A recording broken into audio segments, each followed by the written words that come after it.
Awal.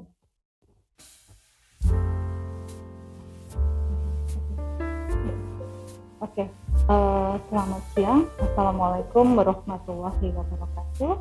Semoga apa yang saya sampaikan, walaupun hanya sedikit, ini berguna buat Bapak Ibu sekalian, agar lebih mudah bagaimana mengenali penyakit Parkinson ini.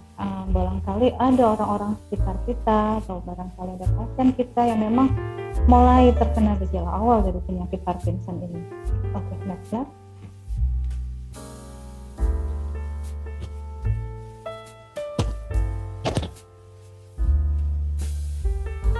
Oke, kita akan bicarakan topik bahasan siang ini adalah sejarah dan definisi Parkinson, kemudian epidemiologi Parkinson, ada penyebab, gejala, dan faktor resiko dari Parkinson, bagaimana cara pencegahan dan pengobatan Parkinson itu sendiri, kemudian kita akan masuk dalam kesimpulan.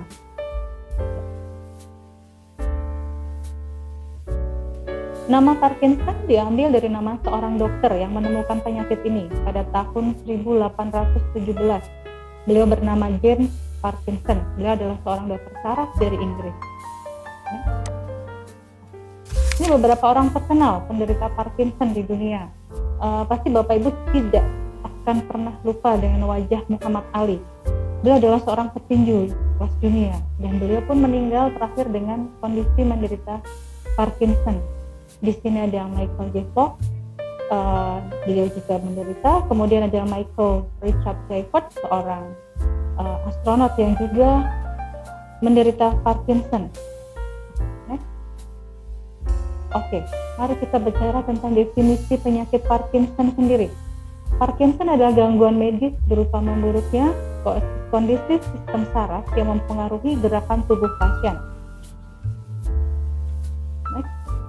Epidemiologi penyakit Parkinson. Jadi penyakit ini semakin meningkat setiap tahunnya. Pada tahun 2030, diperkirakan prevalensi penyakit Parkinson di Indonesia akan meningkat lebih dari 2 kali lipat dari tahun 2005. Yang prevalensinya saja sudah sebesar 90.000. Jadi prevalensi penyakit ini berkisar antara 100 sampai 200 per 100.000 orang. Dan insiden per tahunnya sekitar 15 per 100.000 orang. Jadi bisa Bapak Ibu bayangkan, ketika angka harapan hidup seseorang itu semakin meningkat, maka resiko terkena penyakit ini pun juga akan semakin meningkat.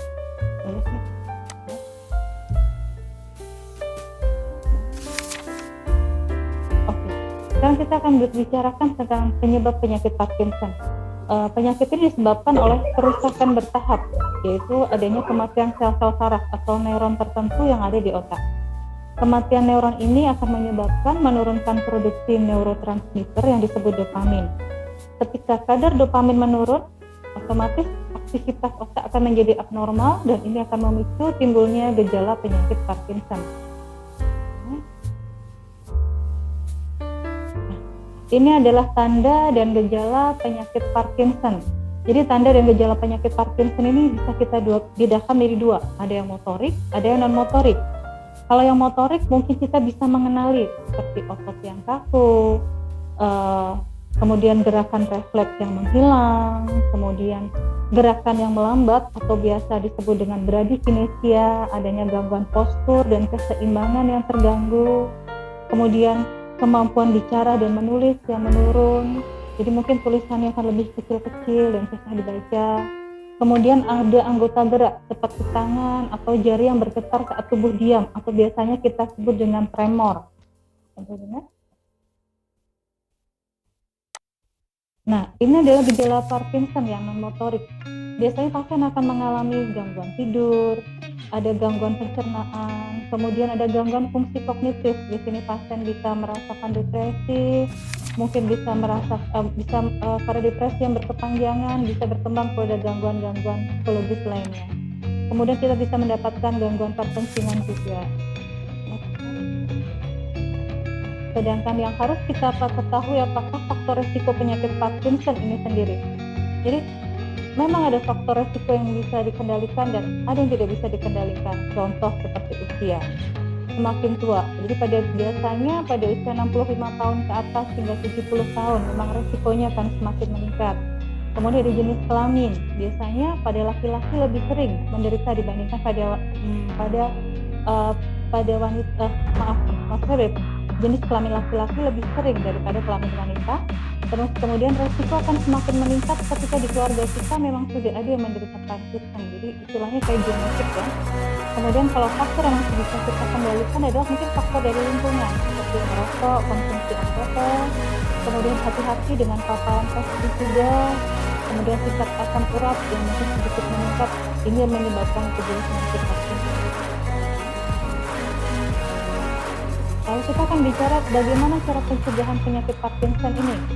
Yang harus kita lakukan mungkin sebenarnya sederhana. Kita mulai dengan olahraga aerobik, karena di sini kita bisa mengurangi kepesakuan dan semuanya ya. Kemudian hindari paparan racun seperti pestisida, herbisida, polutan udara dan logam. Kemudian perbanyak makan sayuran dan buah-buahan. Kemudian makan makanan serat tinggi, ikan, makanan yang mengandung banyak omega 3. Kurangi asupan daging merah dan produk susu, kemudian jaga kadar asam urat tetap normal. Kemudian kalau bisa kita memang harus mengurangi stres dan istirahat yang teratur.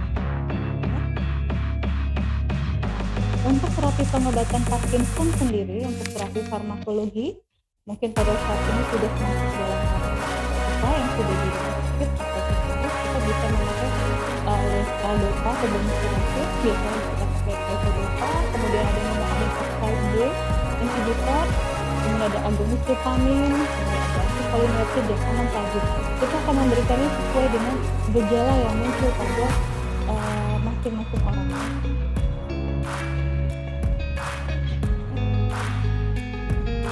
Untuk terapi pengobatan yang non farmakologis, jadi tanpa obat-obatan, kita bisa memberikan suportif, edukasi pada pasien, dorongan emosi dan konseling, kemudian fisioterapi, kemudian terapi bicara. Sebagai contoh, kita bisa memberikan pendidikan dan nasihat untuk mengatur aktivitas secara mandiri, kemudian membuat program olahraga yang dapat meningkatkan mobilitas dan kualitas hidup, kemudian bisa mengontrol stres dan kelelahannya, serta untuk ini berguna untuk memperlambat perkembangan penyakitnya.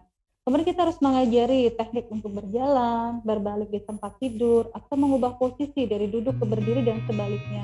Dan sebaliknya juga kita bisa berlatih untuk berbicara. Apabila penyakit pengobatan ini tidak berhasil juga, maka dosis obat akan ditingkatkan dan kita akan mempertimbangkan aja di diagnosis penyerta lainnya. Dan bila gejala makin parah, memang kita perlu mengkombinasikan obat dan menambah regimen dari dosisnya.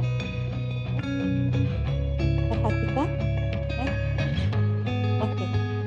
Tidak seorang pun yang akan sanggup menghadapi Parkinson seorang diri, karena di mereka pasti akan selalu membutuhkan dukungan dari orang-orang di sekitarnya. Oke. Gejala Parkinson pada setiap orang bisa berbeda. Perlu diingat, ada yang bisa tremor yang muncul dulu, mungkin ada juga yang kakunya muncul dulu, dan setiap gejala itu akan munculnya tidak sama pada setiap orang. Ingat, Parkinson bisa mengenai orang usia berapapun. Ya, tidak hanya pada orang tua, bahkan yang muda pun juga berisiko terkena. Memang risiko akan meningkat pada saat usia sudah bertambah. Pada orang Parkinson, mereka lebih membutuhkan waktu yang lama untuk melakukan sesuatu. Gejala Parkinson tidak hanya pada gangguan gerak, jadi ada gejala non-motorik seperti gangguan kognitif, seperti depresi dan lain-lain. Ya, memang saat ini obat-obatan membuat mereka masih tetap bisa beraktivitas dengan normal karena kita bisa menambahkan atau mengontrol neurotransmitter di otaknya. Saya harap penyakit Parkinson tidak akan membuat kalah dan mereka tidak akan menyerah. Oke, di mana kita bisa mendapat informasi lebih lanjut? Monggo silahkan apabila Anda menemukan gejala-gejala seperti yang tersebut di atas, bisa menghubungi Polisaraf di rumah sakit yang tersebut. Oke, kesimpulan, Parkinson adalah gangguan medis berupa memburuknya kondisi sistem saraf yang mempengaruhi gerakan tubuh pasien. Gejala yang muncul berupa otot yang kaku, gerakan refleks hilang dan melambat, keseimbangan terganggu, kemampuan bicara dan menulis menurun, serta tremor. Kemudian faktor resiko yang menyebabkan Parkinson diantaranya usia, jenis kelamin, genetik, dan faktor lingkungan. Jadi kerjasama antara terapi suportif dan obat-obatan akan sangat membantu pasien dalam mempertahankan kualitas hidup yang optimal.